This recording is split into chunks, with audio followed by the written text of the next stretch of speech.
Green drama serial میں زمین تو آسماں بن چکا ہے بہت ہی زیادہ انٹرسٹنگ. اس میں ہمیں دکھایا جائے گا کہ شاجل جو ہوتا ہے وہ جاتا ہے اور جا کر کہتا ہے کہ آپ نے ہی خنم کے والد کو جان سے مارا ہے. اس پر وہ کہتا ہے کہ ہاں میں نے مارا ہے, کیا کر لو کہ تم, میں مانتا ہوں کہ میں نے اس کو مارا ہے, وہ کیا ثبوت ہے تمہارے پاس اور کیا کر لو گے تم. اس پر شاجل جو ہوتا ہے وہ بڑی گن نکالتا ہے اور ان کے سامنے کر دیتا ہے اور وہ کہتا ہے کہ ان کے تو گناہ گار آپ ہیں ہی ہیں, میرے والد اور میری والدہ کے بھی گناہ گار آپ ہی ہیں. اس پر وہ کہتا ہے کہ میں آپ کو جان سے مار دوں گا, لیکن وہ ان کو کچھ کہتا نہیں ہے, وہاں سے بہت زیادہ غصے میں چلا جاتا ہے. دوسری طرف وہ جا کے اپنی ہونے والی ساس کو بتاتا ہے اور وہ کہتا ہے کہ اب ہمیں خرم کو یہ کیسے بتانا ہے, مجھے نہیں سمجھ آ رہی کہ خرم کو اس بات کا علم ہوگا بھی یا نہیں. دوسری طرف خرم جو ہوتی ہے وہ خود ہی بتا دیتی ہے کہ یہ وہی لوگ ہیں جن لوگوں نے مجھے کچرا کنڈی میں پھینکا تھا, انہوں نے ہی میرے بابا کو کچرا کنڈی میں پھینکا ہے اور میں ان لوگوں کو ڈھونڈ کے ماروں گی کیونکہ ان لوگوں نے جو ہے مجھ سے میری سب سے زیادہ عزیز چیز جو ہے وہ چھین لی ہے.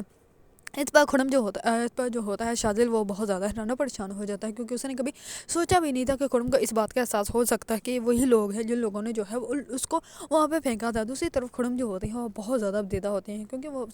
اس نے اپنے سب سے زیادہ عزیز دوست کو جو ہے وہ کھویا ہوتا ہے کیونکہ اس کے والد ہی تھے جو اس سے سب سے زیادہ پیار کرتے تھے, اس کو سمجھتے تھے, اس کی ہر ایک بات مانتے تھے, اس کی بات سنتے تھے. اسی وجہ سے خرم جو ہوتی ہے وہ بہت زیادہ ابدیدہ ہوتی ہے. دوسری طرف شاجل جو ہوتا ہے وہ بہت زیادہ پریشان ہوتا ہے. ایک طرف تو اس کی اپنی فیملی ہی ہے جو کہ خرم کی تباہ و بربادی کا باعث بن کے بیٹھی ہوئی ہے, اور دوسری طرف خرم جو ہے وہ اسی گھر کی بیٹی ہے جس گھر کا شاذل بیٹا ہے. اگر آپ لوگوں کو ڈرامہ میں زمین تو آسماں پسند ہے اور اس کے بارے میں نیو اپڈیٹ جاننا چاہتے ہیں تو میرے چینل کو لائک, کمنٹ اینڈ سبسکرائب کرنا مت بھولیے گا.